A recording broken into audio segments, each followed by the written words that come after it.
말씀하셨듯이 지금 한덕수 총리의 출마가 국민의힘 경선 1차적으로는요.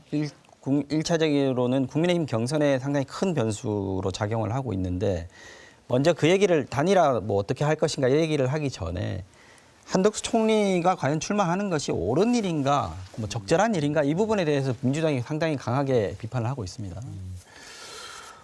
지금 참 기이한 현상을 목격하고 있습니다. 우선 그 말씀을 드리기 전에 나름대로 치열한 과정을 통해서 최종 2인 후보까지 올라오신 우리 두 분께 축하를 드린다는 말씀을 먼저 드리고요. 그런데 사실은 좀 국민의힘 당원들께서 허망하실 것 같아요. 정말 21대 대통령 선거에 나갈 우리 당의 후보, 내 후보, 나를 대신할 후보를 정말 이 당원권이라고 하는 엄중한 이 소중한 권리를 가지고 투표를 했는데 이게 최종 후보가 아니네. 뭐 이상하게 떴다방처럼 그 들어온 한덕수 후보라는 분하고 또 투표를 또 해서 결정을 한다고? 그럼 내가 투표한 건 뭐지? 얼마나 허망하시겠어요. 아까 저희 민주당 이야기를 할 때 우리 김재원 전 최고위원께서 민주당의 아주 초일극 체제가 독재자를 배출할지도 모른다라는 그런 걱정을 해주셨는데 그걸 다시 걱정을 돌려드리면 이런 겁니다. 그렇게 다양성이 많다라고 하는 국민의힘은 그렇게 해서 윤석열 전 대통령이라고 하는 그런 우현 불법 비상계엄을 일으킨 그리고 영구 집권을 꾀한 그런 대통령을 배출했단 말입니까? 그렇기 때문에 저희 당을 걱정해 주시는 것도 좋지만 그러나 지금은 우선 국민의힘 내부부터 먼저 걱정을 하시는 게 좋겠다는 말씀을 드리고요.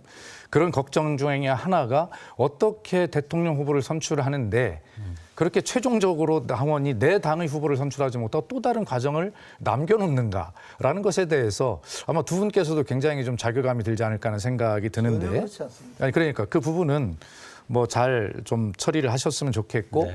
어쨌든 이런 것들이 지금 질문하신 대로 한덕수 대행 본인이 적절하느냐 여부에 따라서는 이미 국민께서 또 민주당은 이분을 내란 대행이라고 규정을 하고 있습니다. 그리고 오늘 그 거부권을 또다시 행사하시면서도 헌법 정신을 이야기를 했던데 본인이 헌법재판소가 판결한 위헌적 요소라고 하는 것마저도 계속 어기면서 우리나라의 최고위 공무원이 헌법을 계속 무시하고 있으면서 입으로 헌법을 이야기하고 있어요. 내란에 동조하고 옹호한 심지어는 내란을 공모했을지도 모르는 혐의를 받고 있는 분입니다.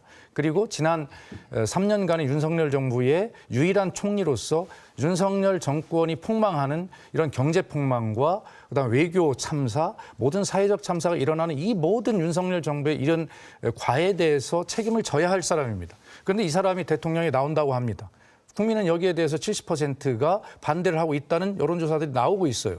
그런데 국민의힘은 그분과 영입해서 단일화를 한다고 합니다. 마지막 정리하면 적어도 한 나라의 대통령은 적어도 한 정당의 가치를 가지고 20, 30년 치열하게 당원과 살아오고 국민 속에 고생하고 고통을 받으면서 고통받는 국민이 어떤 마음인가를 알고 그런 속에서 자기 자신의 스토리와 서사를 써가면서 대통령에 오른 고 김대중 대통령이나 노무현 대통령 또는 문재인 대통령이나 이재명 후보 같은 이러한 적어도 민주당의 이런 후보들과 전임 대통령들이 적어도 지금 국민의힘의 모습보다는 좀 나은 모습이 아닌가라고 하는 죄송하지만 그런 말씀으로 좀 답변을 대신하겠습니다. 근데 이제 제가 조금 보충해서 말씀을 드릴 수밖에 없는데요. 예. 네. 어쨌든 민주당이 말하는 민주당 내에서 그 많은 검증을 거치고 또 민주당의 그 주요한 정강 정책을 같이 하는 그런 정당의 구성원이 정당의 지지를 받아서 당의 대통령 후보가 되고 그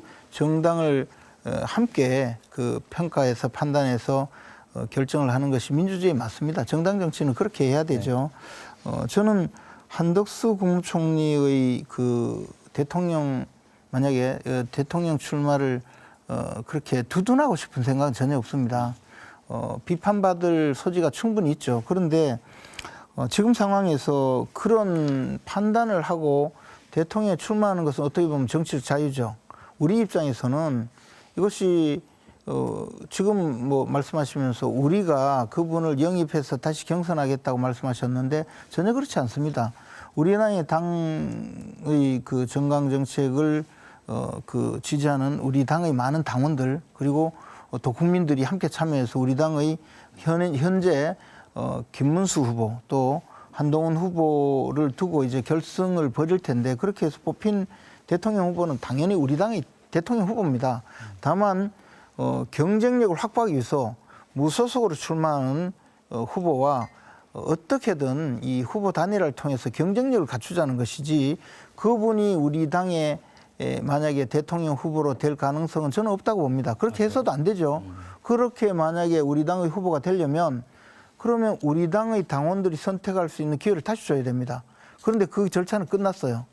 그렇기 때문에 저는 이 부분에 대해서는 명백히 해야 하고 그것이 우리 당이 살 수 있는 길이라고 봅니다. 그래서 지금 말씀하신 대로 뭐 어느 날 갑자기 다시 저 당원도 아닌 분을 당에서 입당을 시켜서 우리 당 후보를 만들려면 그러면 지금 그 공직선거법에 의한 절차는 그 문제가 전혀 없어지는 것이 되기 때문에 그런 절차는 저는 있어서는 안 된다고 봅니다. 네, 지금 오늘 발언 점유율이 김재원 최고께서 상당히 많이 가져가셨다는 점 먼저 말씀드리고요. 이후의 발언에 조금 양해를 해주시면 될 것 같습니다. 제가 저 네. 한덕수 후보에 대해서 서로 다른 견해이기 때문에 먼저 네, 말씀 그렇죠. 당내에서도 예. 다른 견해이기 때문에 말씀드린다면요. 한마디로 말씀드리면 권력을 탐하는 그런 노역으로 비춰집니다.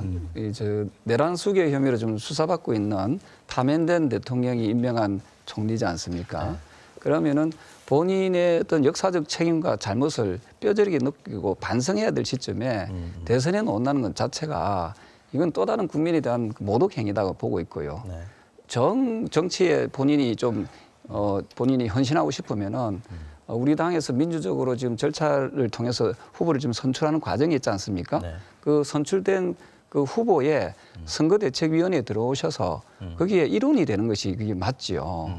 그래서 본인이 비상계엄도 제대로 막지 못한 그런 어떤 아주 그 제1인자, 내각의 1인자로서 무거운 책임감을 지지 않는다는 것은 이것은 과연 그 국민들이 납득할 것인가. 그래서 절대 다수의 국민들이 이분의 출마를 반대하고 있는 거거든요. 그래서 이런 부분에 대해서 우리 국민의힘에 특히 지도부에 있는 분들의 행동들이 너무도 실망스럽습니다. 예, 그런 부분에 대해서 아직도 비상계엄을 옹호하려고 하고 이것이 또 내란 수개로 혐의로 지금 조사받고 있는 분을 옹호하려고 하는 그런 세력들이 있다면은 과연 국민의힘에 희망이 있겠느냐. 그래서 지금 저희들이 봤을 때는 이런 부분에 대해서는 조금은 단호하게 이렇게 선을 긋고 가는 것이 우리 국민의힘의 미래에 바람직하지 않을까 이렇게 보고 있습니다.